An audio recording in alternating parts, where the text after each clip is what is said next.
Hello नमस्कार।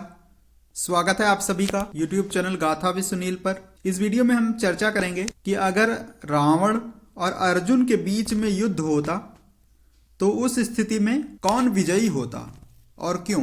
तो कृपया वीडियो में अंत तक बने रहें और चैनल को सब्सक्राइब नहीं किए हों तो कृपया सब्सक्राइब कर लीजिए। त्रेता युग का महायोद्धा रावण, जिसका वध करने के लिए भगवान नारायण को अवतार लेना पड़ा था, और अर्जुन महाभारत का सबसे महान योद्धा, जिसने युद्ध में स्वयं महादेव को प्रसन्न किया था। अगर इन दोनों के मध्य युद्ध होता तो कौन जीतता, ये जानने के लिए आइए इन दोनों योद्धाओं के उपलब्धियों की तुलना करते हैं। सबसे पहले रावण की उपलब्धियों की बात करते हैं। नंबर 1, भगवान शिव और पार्वती के साथ कैलाश पर्वत को रावण ने उठा लिया था। नंबर 2, रावण ने युद्ध में अपने भाई कुबेर को पराजित किया था और उसके पुष्पक विमान का हरण कर लिया था। नंबर 3, यमराज से महाभयंकर युद्ध किया था। ब्रह्मा जी ने हस्तक्षेप करके उस युद्ध को रोका था। नंबर 4, निवात कवच राक्षसों से रावण ने महाभयानक युद्ध किया था और उन्हें अपना सहयोगी बनाने में सफल हुआ था। नंबर 5, सभी देवताओं की शक्ति को हथिया लिया था और उन्हें अपनी अधीनता स्वीकार करने के लिए विवश कर दिया था। नंबर 6, अपनी इच्छा के अनुसार 9 ग्रहों की गति को रावण ने नियंत्रित कर दिया था।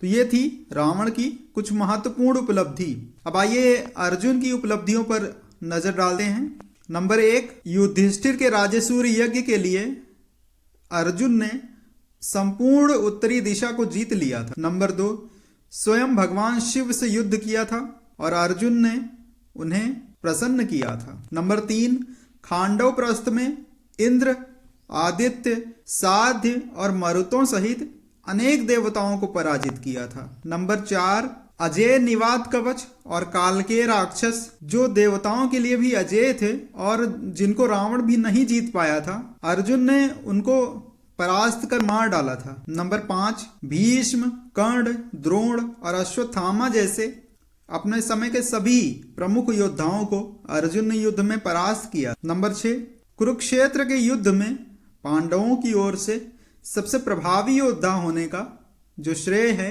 वो अर्जुन को प्राप्त है। रावण और अर्जुन दोनों ही विजेता थे। वह अपने आप में एक सर्वोत्तम योद्धा थे और दोनों के बीच में एक काल्पनिक लड़ाई बहुत ही दिलचस्प होगी। अत्यंत घातक योद्धा होने के बावजूद भी रावण को अनेकों बार हार का स्वाद भी चखना पड़ा था। जब वह कार्तवीर्य अर्जुन के क्षेत्र में गया था तो दोनों में युद्ध हो गया था और इस युद्ध में रावण कार्तवीर्य अर्जुन से परास्त हुआ था। इसके बाद रावण किष्किंधा गया था तो उसे वानरों के राजा बाली से एक खतरे का सामना करना पड़ा था और बाली ने आसानी से रावण को अपने वश में कर लिया था। यहां तक कहते हैं कि बाली ने रावण को 6 महीने तक अपनी कांख में दबा कर रखा था।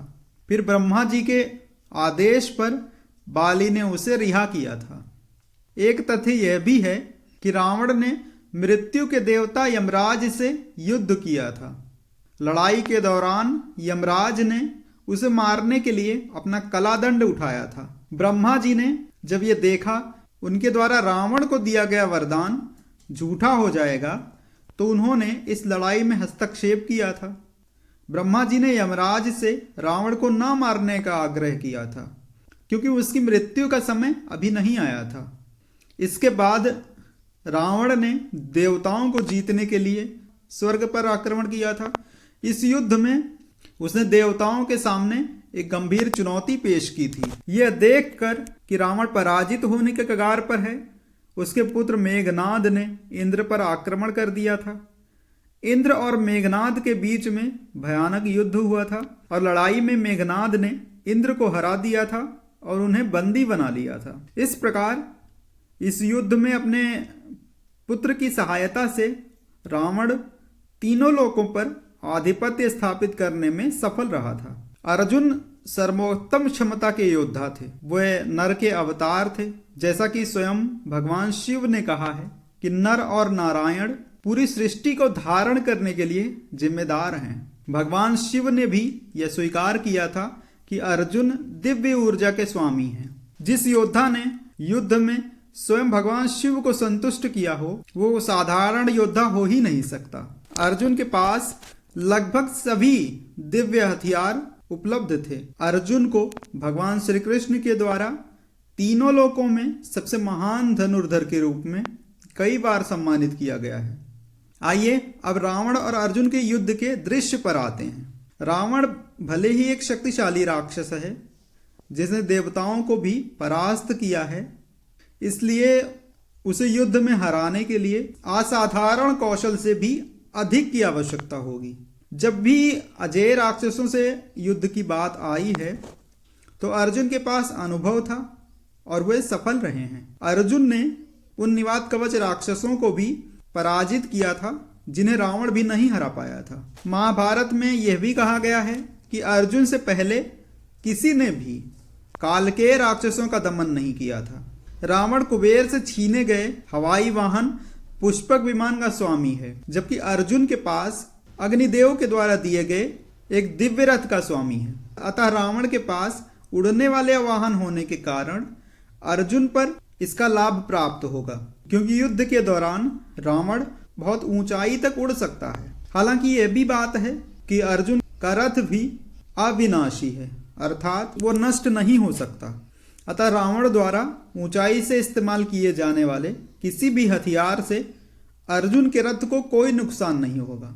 ऐसा होने की भी संभावना बहुत दूर है, क्योंकि अर्जुन आसानी से रावण के सभी हथियारों का मुकाबला कर सकता है, क्योंकि धनुर्विद्या में अर्जुन रावण पे भारी पड़ेगा। रावण को अर्जुन पर एक और फायदा है, क्योंकि उसके पेट में अमृत का कुंड है जो उसकी रक्षा करता है। इसके बाद भी रावण के लिए अर्जुन से युद्ध आसान नहीं होगा, क्योंकि अर्जुन का गांडीव धनुष अटूट है। इसके साथ ही अर्जुन के पास 2 दिव्य तरकश थे, जिसके कारण अर्जुन को कभी हथियारों की कमी नहीं होगी। इस प्रकार युद्ध में अर्जुन पर हावी होने के लिए रावण को एक उचित अंतर और गति खोजना बहुत कठिन होगा। अर्जुन के पास सर्वोत्तम स्तर की एकाग्रता है। इसके अलावा दिव्य हथियारों की उपलब्धता है, जिससे वो रावण पर हावी हो जाएंगे। रावण के लिए युद्ध के दौरान किसी भी समय एकाग्रता खोना बहुत आसान है। एक बात यह भी है कि अर्जुन लड़ाई के दौरान किसी भी समय रावण को रथहीन कर सकते हैं, इसलिए रावण को अपने वाहनों की दिशा लगातार बदलनी होगी, क्योंकि रावण के पास अर्जुन जितनी गति नहीं है। इस प्रकार अर्जुन और रावण के बीच में यह युद्ध लगातार चलता रहेगा। अर्जुन यदि अपनी सर्वोच्च शक्ति का इस्तेमाल करते हैं तो वह रावण पर भारी पड़ सकते हैं। अर्जुन और रावण के बीच यदि युद्ध होता तो कौन जीतता, इस पर आपकी क्या राय है? नीचे कमेंट सेक्शन में जरूर बताइए। और चैनल को सब्सक्राइब नहीं किए हों तो सब्सक्राइब कर लीजिए। धन्यवाद।